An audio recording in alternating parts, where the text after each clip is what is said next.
kohë kur të moshuarit luftojnë me qindarka prej laçe dhe spitalet vuajnë mungesën e pajisjeve, zëvendës kryeministra dhe ministra e infrastrukturës Belinda Balluku ka një emergjencë, larjen e makinës Saudit të saj Audi A8. Dhe jo thjesht një larje do si do, por një tender luksos prej 10.000 eurosh në muaj. Tenderi i shpallur më datën 28 mars 2025 kërkon që lavazhet të jetë brenda 2 kilometrave nga ministria, të punojë me 2 turne, të jetë i pajisur me fshes me kompresor, solucion special dhe të ketë ambiente pritje për 4 automjete dhe të ofrojë larje të brendshme dhe të jashtme në maksimum 30 minuta. Është kërkuar që të kryejë 10 larje të tapicerisë për 3 vetura dhe 7 fojstrada. Vetëm Audi A8 i ministres duhet të lahet 12 herë në muaj, praktikisht çdo 2 ditë pune.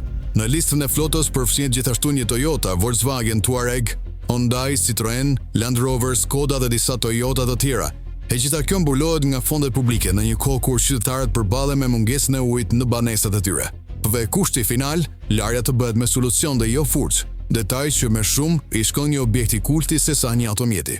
Tenderi nuk është thjesht një larje makinesh, por sipas disa kritikëve, një tjetër formë e shpërdorimit të parave publike në një vend ku prioritet duhet të jenë krejt të tjera.